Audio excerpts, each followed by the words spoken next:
Être chrétien, ça veut dire quoi? 21e lettre. Amis et connaissances de toujours ou d'un instant, et lecteurs-auditeurs inconnus. Le moment est maintenant venu de comprendre ce qu'il faut entendre par « Fils de l'homme ». Cette expression inhabituelle que l'on rencontre fréquemment dans le Nouveau Testament et dont on a pris l'habitude de penser qu'elle qualifie Jésus seul. Par exemple, un samedi, jour du sabbat, accompagné par quelques pharisiens, Jésus et ses disciples traversent des moissons. Ces derniers ayant faim, il ne faut quand même pas s'imaginer que suivre Jésus est toujours une partie de plaisir et la garantie d'un repas assuré par jour. Ils se mettent à cueillir des épis de blé, à les froisser et à les manger. Ce que voyant, des pharisiens s'offusquent. Comment, un jour de sabbat, tu laisses tes disciples faire ce qui n'est pas permis? Après leur avoir donné une première réponse qui relève de leur culture juive commune, Jésus conclut: le Fils de l'homme est maître du sabbat.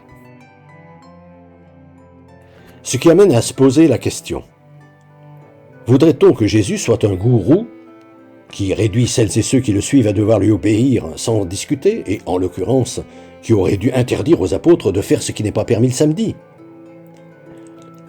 À la lumière de ce qui s'est passé à l'issue du sermon révolutionnaire qu'il a prononcé dans la synagogue de Capharnaüm, n'a-t-il pas laissé libre de faire ce que bon leur semblait, tous ceux qui se croyaient déjà ses disciples, mais qui ont tellement été choqués par ce qu'ils venaient d'entendre qu'ils n'ont pas hésité une seconde à se séparer de lui? Ne s'est-il pas plutôt comporté en maître à penser, qui laisse à chacun son entière liberté? D'où, lorsque ses disciples cueillent des épis de blé, ils le font sans lui en demander l'autorisation, parce qu'ils sont libres, parce qu'ils sont déjà entrés dans le royaume de Dieu, ce royaume où ce ne sont plus des petites règles humaines qui règnent, mais les seules valeurs de Dieu, parce qu'ils appartiennent à cette nouvelle génération d'hommes véritables, d'hommes accomplis, avec un grand H, de fils de l'homme, pour qui la crainte de Dieu n'a rien à voir avec une quelconque peur relevant d'une foi enfantine, mais est respect profond du Créateur, confiance totale en son amour, une attitude adulte.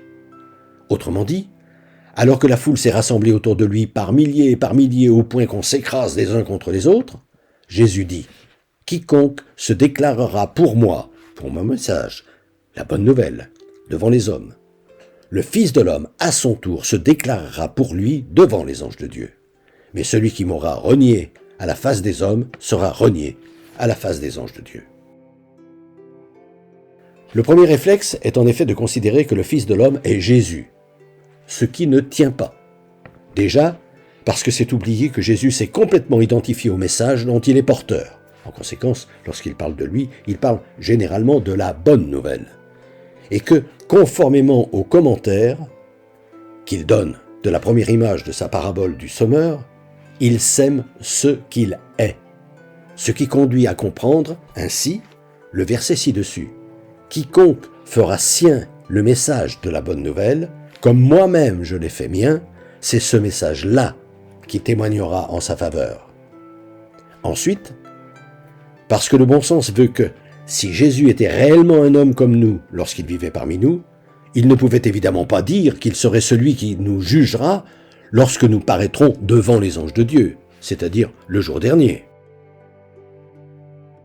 D'où, lorsque Jésus emploie l'expression « Fils de l'homme », c'est pour évoquer cet être de la nouvelle génération à venir, cet être qui est au fond de nous et à qui il est demandé de s'extraire du règne humain entaché d'animalité dans lequel nous sommes encore.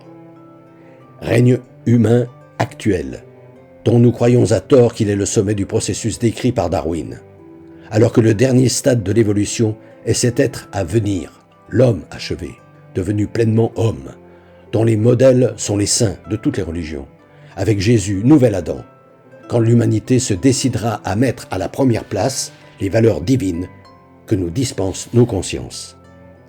Moment qui se traduira tout naturellement par une terre sur laquelle nous aurons tous plaisir à vivre, parce que nous en aurons fait le royaume des valeurs de Dieu.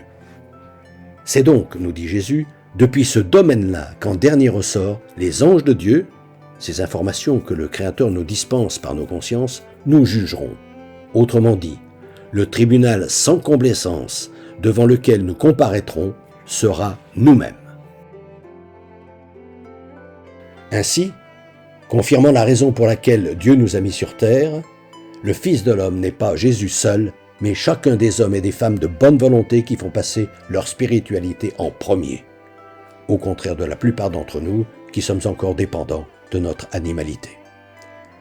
La prochaine fois, je vous entretiendrai du rapport qu'il y a entre le Fils de l'homme et Jérusalem, ce qui nous permettra de parler ensuite de la résurrection de Jésus, point crucial de la foi chrétienne. Fraternellement.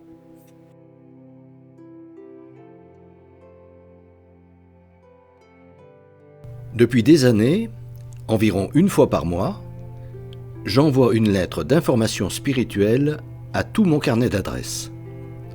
Le thème du moment est, depuis janvier 2019, être chrétien, ça veut dire quoi ? Si ce sujet vous intéresse, n'hésitez pas à me transmettre votre mail, en vous contentant d'indiquer auditeur YouTube, vos noms et prénoms, et éventuellement votre numéro de téléphone si vous souhaitez me parler.